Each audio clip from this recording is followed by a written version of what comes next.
저는 오늘 본문 말씀 의거해서 따라서 해봐요. 불안과 공포의 치유. 인간은 누구나 불안과 공포를 가지고 있습니다. 미국에서는요 1년에 약 25억 불, 우리 한국 돈으로 3조 원 정도가 되는 돈이 수면제와 신경안정제를 사는데 그 막대한 자금이 투입된다고 그래요. 이 말은 현대 많은 사람들이 불안과 공포로 마음의 안정을 잃고 잠을 이루지 못한다는 것을 대변해 주는 증거인 줄 압니다. 이러한 인간이 갖고 있는 공포와 불안에 대해서 심리학자들은 인간에게는 누구나, 어떤 특정한 사람은 누구에게나 가난에 대한 공포, 또 병마에 대한 불안과 공포, 우리 주변에 암으로 푹푹 쓰러지는 이웃들을 바라볼 때 나도 저렇게 암병 걸리지 않겠나, 또 사고로 병원에 입원한 또한 죽어가는 반신불수가 된 식물인간이 된 사람들을 보면서 사람은 내일을 예측할 수 없는데 나는 저렇게 되지 않을래나, 또한 주변에 세상을 떠나는 사람들을 바라보면서 나는 죽지 않겠나, 항상 이 죽음에 대한 불안과 공포, 병과 실패에 대한, 가난에 대한 많은 불안과 공포가 자리 잡고 있습니다. 이처럼 인간이 느끼는 불안과 공포는 어떤 특정한 사람만이 당하는 것이 아니라 이 세상 남녀노소를 막론하고 빈부귀천을 막론하고 다 당하는 그런 상황이다 이 말이에요. 오늘 우리 중에도 우리 삶 속에 우리의 마음을 걷잡지 못하고 있는 사람들이 있습니까? 물질 때문에, 가정 때문에, 자신의 진로가 막힌 것 때문에, 자신이 가지고 있는 지난날의 상처 때문에 안정감을 잃고 불안해하는 사람들이 있습니까? 오늘 이러한 분들은 본문 말씀에 우리가 주목할 필요가 있어요. 오늘 본문 말씀은 엘리사와 그의 사환 두 사람이 사는 삶의 단편을 통해서 현대인들이 당하고 있는 불안과 공포를 타개하는 방법을 가르쳐주고 있는데, 첫째, 왜 인간에겐 불안과 공포가 오나? 우리가 현실적인 여건을 바라볼 때 두려워집니다. 현실적 여건. 오늘 본문에서 엘리사의 상황은 현실의 여러 가지 고통스러운 여건에 휩싸여 불안과 공포를 느껴요. 옛날 이스라엘과 아람은요, 잘 보세요, 전쟁 중에 있었습니다. 이 아람 나라는 어떻게 하든지 이스라엘을 점령하려고 갖은 머리를 다 썼어요. 그런데 이상하게 아람 나라 왕이 이스라엘의 어느 쪽을 공략하려고 하면 벌써 알고 군인을 배치시켜서 방어를 하고, 오늘 성경 말씀에 수차례 공략하면 맞고 공략하면 맞고 하니까 이 아람 왕이 고민이 됐어요. 야, 이거는 말이야, 내가 벼랑 안에 나 혼자 아는 비밀인데 명령하면 거기 벌써 알고 사람들이 방어를 하니 이거 분명히 간첩이 있다. 간첩이 있다. 누구냐? 우리나라의 비밀을 적군에게 알려주는 간첩이 누구냐? 막 고민했다. 고심하고 있는데 그때에 한 사람이 나타나서, 왕이요, 저희 이스라엘은 하나님의 사람 엘리사라고 하는 분이 있는데 그 사람은 왕이 골방 속에서 혼자 생각하는 것 같이 미리 알고 방어를 합니다. 하나님의 사람이 합니다. 했더니, 그러면은 이 엘리사를 먼저 제거해야 되겠구나. 그래서 깊은 밤중에 병거와 마병을 보내서, 엘리사가 어디 있냐? 도단성에 있습니다. 조그만 성이구나. 거기를 겹겹이 포위하고 하루아침에 생포하려고 했어요. 그런데 깊이 이제 잠이 들었던 엘리사와 엘리사의 사환이 아침에 일어나서 이상한 사람 소리가 들리고 말소리가 들리고 병거소리가 들려서 사환이 성에 올라가서 내려다보니까 웬걸, 세상에 그 조그만 성에 적군들이 겹겹이 쌓여있고 병거와 마병들이 말이요 쌓여있는 거예요. 도저히 살아날 가망성이 없어. 절망이. 그러니까 오늘 성경 말씀 그대로 엘리사에게 고하되 15절 하반절에 보면 내 주여 우리가 어찌하리까. 주여 우리가 어찌하리까. 이 말은 이럴 수도 없고 저럴 수 없는 진퇴양난에 처했다 이 말이. 그때에 여러분들 이 구절은 엘리사를 수종하던 사환이 맛보았던 불안과 공포의 극치를 보여주는 말입니다. 그러나 엘리사는 그에게 우리 16절에 뭐라고 말합니까? 따라서 봐요. 두려워 말라. 두려워 말라. 자, 여기 보면은 두려워 말라. 우리와 함께한 자가 저와 함께한 자보다 많으니라. 오늘날 현대인들이 왜 두려워합니까?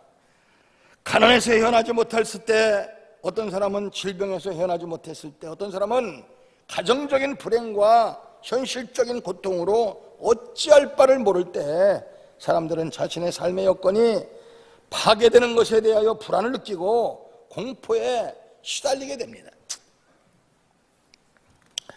두 번째, 이 불안과 공포는 환경의 산물이 아니라 중요한 것은 인간은 누구나 당하는 이러한 여러 가지 불안과 공포가 결단코 현실의 괴로운 환경 때문보다도 여러분들 그 환경을 어떻게 보느냐, 어떤 눈으로 바라보느냐, 시각에 대해서 오는 부산물이다. 똑같은 고통과 괴로움에 직면했어도 어떤 사람은 마음이 평안합니다. 그런가 하면 어떤 사람은 막 불안해서 견디질 못하고 잠을 못 이루고 심한 경우에는 조울증, 우울증이 걸리고 수면제를 먹고 그러다가 못 견디면은 약을 먹고 자살까지 해요. 여러분들 본문의 엘리사와 그 사환이 같은 환경, 같은 처지에 놓여 있었다는 사실은 분명한 것 아니겠습니까? 왜 많은 사람들은 이 세상을 살아가면서 왜 이렇게 나만 고통스러운 환경에 처하는가? 왜 나만 이렇게 어려움을 당하는가? 왜 나만 이렇게 안 되나? 나만 그러는데 여러분들, 이 지구상에 사는 모든 사람들은 같은 환경과 같은 상황과 같은 처지에 놓여 있다는 점입니다. 돈이 많으나 적으나 젊으나 늙으나 그 차이뿐이지 돈 많은 사람도 젊은 사람도 두려운 것은 마찬가지고, 그럼에도 불구하고 다만 여러분들 오늘 본문에 같은 환경 같은 처지에 있으면서도 엘리사는 두려워하지 않고 이 사환은 두려워 벌벌 떨거든요. 여러분들, 우리는 한번 성경을 자세히 볼 필요가 있어요. 마태복음 14장 22절에 보면은요, 하론 예수님께서 벳세다 광야에서 오병이어의 기적을 일으키십니다. 그리고 제자들이 이제 갈릴리 바다를 건너서 저 반대편으로 가라 일러 놓으시고 자기는 마무리 이제 주변 정리를 끝내시고 산에 가서 기도를 하세요. 산에 가서 기도를 하던 예수님께서 자정쯤 돼서 그 갈릴리 바다를 쫙 무리를 걸어서 이제 건너가십니다. 근데 풍랑일은 이 제자들이 배를 타고 가다가 저쪽을 펴를 보니까 흰 옷을 입은 유령이 나타나. 유령, 지금 말하면 귀신 나타나. 귀신, 뮤를 걸어서 오는 귀신이 두려워서 벌벌 떠니까 예수님께서 내니 두려워하지 말아라, 나다 하니까 그때 성질 급한 베드로가 선뜻 나서서 주여, 주시거든 나를 무리를 걸어서 오라 하시옵소서. 그때 예수님께서 오라 했더니 잘 들으세요. 이 베드로가 주님을 바라보면서, 주님의 손길을 바라보면서 인류 최초로 인간이 무리를 저벅저벅 걷기 시작합니다. 무리를 걷다가 내가 지금 어디를 가는 거야? 보니까 물이거든. 놀랐어요. 두려웠어요. 그대로 물에 빠집니다. 그때 예수님께서 손목을 잡아 꺼내주시면서 이 믿음이 적은 자여, 왜 두려워하느냐? 자, 우리가요, 하나님의 말씀에 의거하여 주님을 바라보면서 주님의 손길을 잡으면서 갈 때는요, 무리를 걷는 기적을 체험합니다. 그러나 내가 지금 처한 환경을 바라볼 때는 여지없이 인간은 무너질 수밖에 없어요. 그랬던 베드로가 사도행전 12장에 보면 놀라운 기적을 봅니다. 그 그리스도인들이 막 박해를 당할 때에 사람들이 그리스도인들을 미워해서 시기질투했습니다. 야고보를 죽였어요. 그랬더니 야고보가 죽임을 당하는 모습을 바라면 사람들이 막 좋아했어요. 그러니까 이참에 아주 지도자 베드로까지 죽이자 해서 베드로를 잡아다가 이제 감옥에 가둬놓고 내일이면 처형을 시키려고 하는 전날 밤에 이 성도들은 마가의 다락방에서 열심히 베드로 사도를 살려달라고 기도하고, 그런데 놀라운 사실은 내일이면 죽는다고 하는 전날 밤에 베드로는 깊이 누워서 잠을 자고 있거든요. 잠을 잔다고 하는 것은 뭡니까? 평안이에요. 하나님께서 사랑하는 자에게 잠을 주신다고 했거든요. 아주 베드로가 대조적인 모습에 나오잖아요. 여러분들, 사람은요, 헤롯의 칼이 언제 죽을지도 죽일지도 모르는 절대절명의 순간에도 베드로는 감옥에서 편히 잠들 수 있었다. 어떤 시각으로 현실을 바라보는가, 거기에 따라서 어떤 사람들은 아주 평안하게 안정된 잠을 잘 수가 있고, 어떤 사람은 불안과 공포에 버들버들 떨 수도 있다, 이 말이. 여러분, 도단성을 포위하고 엘리사와 사환을 죽이려 했던 아람 군대는 그들 모두에게 위협적인 존재인 것만큼은 사실이에요. 그러나 같은 위협, 같은 두려움, 같은 환경 속에서도 문제를 바라보는 두 사람의 시각 차이가, 엘리사는 전혀 두려워하지 않았지만 그의 사환은 불안과 공포에 버들버들 떨었다. 엘리사의 사환은 아람 군대에 많은 군사와 병거를 받습니다. 이 말은 현실적인 시각으로 세상을 바라볼 때, 육적인 안무로 세상을 바라볼 때 사람들을 에워싸고 자기를 에워싸고 있는 아람 군대와 같은 병마와 실패와 가난과 절박한 환경을 바라보면 견딜 수 없는 불안과 공포를 느끼게 한다, 이 말이. 여러분, 사람이요, 불행하다. 무엇이 불행한 겁니까? 가난한 것이 불행입니까? 못 먹고 못 입는 것이 불행한 것입니까? 오히려 우리가 마음의 안정을 얻지 못하고 불안과 공포에 쌓여서 그림자에 가리워져 햇볕을 보지 못하는 나무처럼 그늘 속에 살아가는 사람이 바로 불행한 사람이에요. 우리의 심령과 정서에 상처와 고통을 주는 이 불안과 공포가 바로 오늘날 우리가 당한 현대적인 불행입니다. 그래서 영국의 유명한 극작가 버나드 쇼는 말입니다. 양반이 참 유머의 기지가 있고 참 재밌는 작가인데, 한 번은 그 제자가요 이렇게 물었습니다. 선생님, 낙천자와 염세주의자의 차이가 무엇입니까? 낙천주의자와 염세주의자의 차이가 무엇입니까? 물었을 때 가끔 제가 그런 말하지만 간단하게 말했습니다. 그때 마치 자기가 마시던 물컵이 이제 자기 앞에 책상 탁자 위에 놓였던 것을 들고 이런 말 했어요. 자, 내가 이 물을 마시고 물컵에 물이 반쯤 남았다 치자. 이 물컵에 반쯤 남아있는 물컵을 보면서 아이고, 아직도 반이나 남았네 하는 사람은 낙천주의자다. 그러나 아이고, 반밖에 안 남았네, 이건 염세주의자다. 간단 명료합니다. 우리가 같은 쌀독에 쌀이 반 남았을 때, 야, 그렇게 퍼먹었어도 반이나 남았네, 왠지 모르게 넉넉하고 부여하고 푸근한 마음이 들죠? 안 들어? 그렇죠? 그런데 야, 반밖에 안 남았네, 반밖에 안 남았네 하는 순간 나도 모르게 초조하고 가난하고 쫓기는 심정이 들죠? 그렇죠? 사물을 바라볼 때 여러분들 긍정적으로 바라본 사람은 낙천주의자고 부정적으로 바라본 사람은 염세주의자다. 자, 여러분들, 그래서 이 어떤 시각으로 세상을 살아가느냐, 거기에 따라서 대처하는 표현, 대처하는 방법이 전혀 다른 겁니다. 그래서 여러분들, 가끔 제가 말씀드리지만 세상 만사 모든 만물은요, 맘먹기 딸려 있어요. 자기가 행복하다고 생각하면 한없이 행복한 거고, 불행하다고 생각하면 한없이 끝없이 가난하고 불행한 거예요. 자, 여러분들, 그 재밌는 우화가 있죠.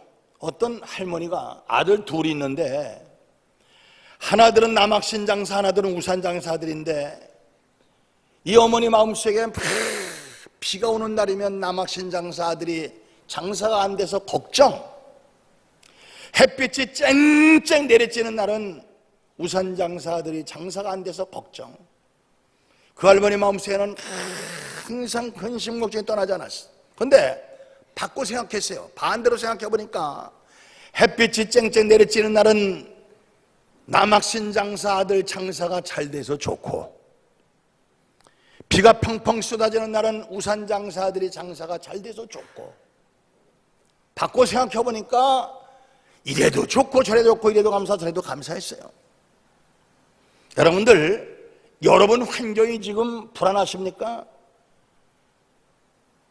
여러분 환경이 지금 불행하다고 생각하십니까? 처절하다고 생각하십니까? 한번 여러분들 위를 바라보지 말고 옆과 밑을 바라보세요. 제가 여러분들 벌써 몇 번째 그런 간직을 하는데 저는 평생 잊지 못할 그런 모습을 봤어요. 옛날에 말이요, 상당히 오래전에 금호동에, 잘 보세요, 금호동에 어떤 예수 잘 믿는 가난한 사람인데, 왜 그런 그 산동네 방에서 창문을 열면은 손만 내밀면 그냥 추녀 끝에서 줄줄 쏟아지는 비가 손에 맞춰지는 그런 집이 있죠. 그런 오두막집이 있죠. 이 사람이 여러분들 타이어, 자동차 타이어를 이렇게 일부를 잘라서 이걸 벌리고 양쪽 다리가 없으니까 자기 몸을 거기다 넣어요.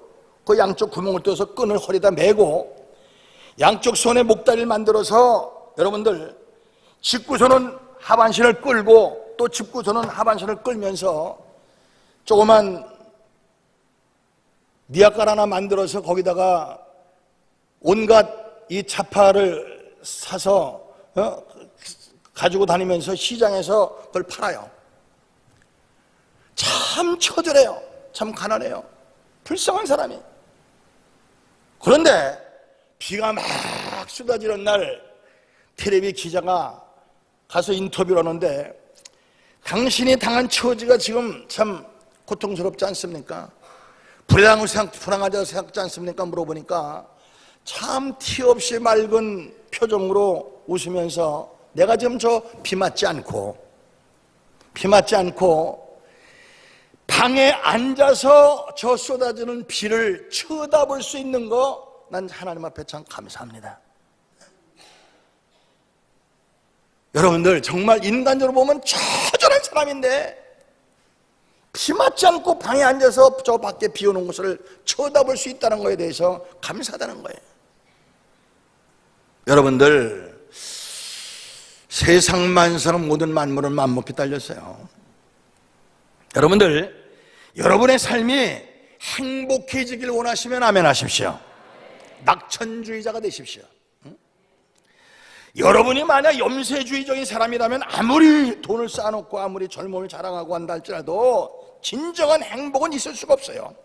염세적인 시각으로 현실을 바라보는 사람은 환경이 어떻든 마음속에 항상 불안과 공포를 지울 수가 없는 겁니다. 아람 군대가 에워싸도 엘리사는 두렵지 않았습니다. 왜 그렇습니까? 그는 낙천적인 시각과 영적인 시각, 자기를 둘러싼 하늘의 천군 천사와 불말과 불병거를 통해 자기를 보호하실 만복의 근원 되시는 하나님의 역사를 바라보는 신령한 눈이 띄어졌기 때문에 그랬습니다. 그러나 그의 사환을 보세요. 그의 사환의 눈에는 보이는 것이 하나님의 천군 천사가 아니라 오직 아람 군대의 말발굽 소리와 군대 수요였어요. 수요. 여러분들, 제가 옛날에 그 소록도 알죠? 소록도 집회를 여러 번 갔어요. 그런데 제가 지금 소록도가 사람이 몇 병만 안 남아서 이제 나머지 사람들을 저 애양원으로 보내고 순천으로 보내고 거기를 국립공원 만들려고 좀 준비 중인데, 옛날에 한 3, 4천 명 있었어요. 거기에 중앙교회, 동성, 서성, 남성, 북성교회가 있었고, 여러분들 거기요 성도들 신앙이 좋았어요. 그런데 옛날에는요, 뭐 지금은 한센시병 그러지만 옛날에는 문둥병 그랬잖아요. 지금은 다 치료약이 개발됐지만 옛날에는요, 이 나병이 걸렸다, 분청이나 시청이나 동사무소 가서 사망신고를 하면은 사망신고를 받아줬어요. 죽은 사람을 생각하고.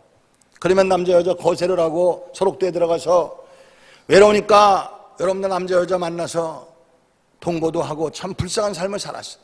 그런데 거기 가면은요, 차라리 눈을 뜬 사람은 지팡이 갖고 다니는데 눈을 감은 사람들은 지팡이 하나의 사람이 몇씩 붙잡고 교회를 가요. 그런데 놀라지 마세요. 성경 66권을 달달 외는 성도가 6명 있었습니다. 놀라지들도 않아? 66권을 다 외요. 그런데 사실 이 한센시병은요, 이 균이 공기 속에 나오면 3초면 다 죽어요. 그래도 직접 내가 상처가 없는 한 암만 손 만지고 해도 괜찮아요. 근데 거기 장로님 한 분이 그렇게 한 시간 은혜 받으면서 감사하길래 내가 심통이 나서 그랬어. 도대체 장로님 문제가 되었고 뭐래 감사해요? 그분이 그런 말을 해요. 목사님, 내가 세상에 있었더라면 방탕한 생활하다 영원한 지옥 갈걸. 내가 이 병이 걸려서 이 소록도에 와서 아마 예수 믿고 구원받아 영원한 천국 가게 됐으니 왜 감사하지 않겠습니까? 그 감사는 외식된 입에 바른 소리가 아니라 중심에서 우러 터져나오는 진실된 감사였어요. 세상 만사 모든 만물은 맘먹기 딸렸어요. 자, 세 번째, 당면한 현실을 영적인 시각으로 바라보세요. 내가 지금 단 불안과 공포 모든 시련을 육적인 눈으로만 바라보지 마시고 영적인 눈을 떠서 여러분 영적인 시각을 가지고 세상을 바라보면은요, 세상이 달라요. 그러면 세상의 어려운 곤경의 배후에서 나의 고통과 문제를 해결하려고 나를 애워싸고 계시는 하나님을 보게 될 겁니다. 오늘 16절에 주여 우리가 어찌하오리까 한탄하며 불안해하는 이 사환에게 엘리사는 뭐라고 말씀합니까? 두려워하지 마라. 우리와 함께한 자가 저와 함께한 자보다 많으니라. 엘리사는 영적인 눈으로 상황을 바라볼 때 자기를 에워싸고 있는 아람 군대보다 하나님의 천군 천사가 더 우세하다는 것을 그는 눈을 똑바로 또 바라봤어요. 여러분들 이거를 꼭 기억하세요. 여러분들 인간의 생사화복을 주장하시는 분은 하나님이시고 우리 앞길은 하나님께서 책임져 주십니다. 믿음으로 사십시다. 마지막으로 이렇게 신령한 영적인 시각이 열리기 위해서는 간절히 기도할 때 영적인 눈이 열리는 거예요. 우리가 시편 기자는 시편 23편 여호와는 나의 목자시니 내게 부족함이 없으리로다. 그가 나를 푸른 초장에 넣으시며 실만한 물고 인도하시도다. 내가 사망의 음침한 곳에 갈지라도 해를 두려워하는 건 주께서 나와 함께 하심이라. 주의 지팡이가 막대가 나를 안위하시나이다. 여러분들 이 시편 기자의 신앙을 소유할 수 있는 저와 여러분 되어지기를 바랍니다. 그러면 믿음의 시각은 어디에서 나옵니까? 믿음의 시각은 기도 생활에서 나옵니다. 기도하면 신앙적인 눈이 열리고 신앙적인 눈이 열리면 하나님의 비밀하신 역사가 내 눈에 보이게 돼 있어요. 그래서 에레미야 33년 3절에 보면은 너는 내게 부르짖으라 내가 네게 응답하겠고 네가 하지 못하는 크고 비밀한 일을 네게 보이리라. 할렐루야. 너는 내게 부르짖으라 그러면 내가 네게 응답하겠고 네가 알지 못하는 크고 비밀한 일을 보이리라. 하나님께 기도하셔서 크고 비밀한 일을 항상 체험하며 살 수 있는 우리 성도들 다 되어지기를 주님의 이름으로 축원합니다.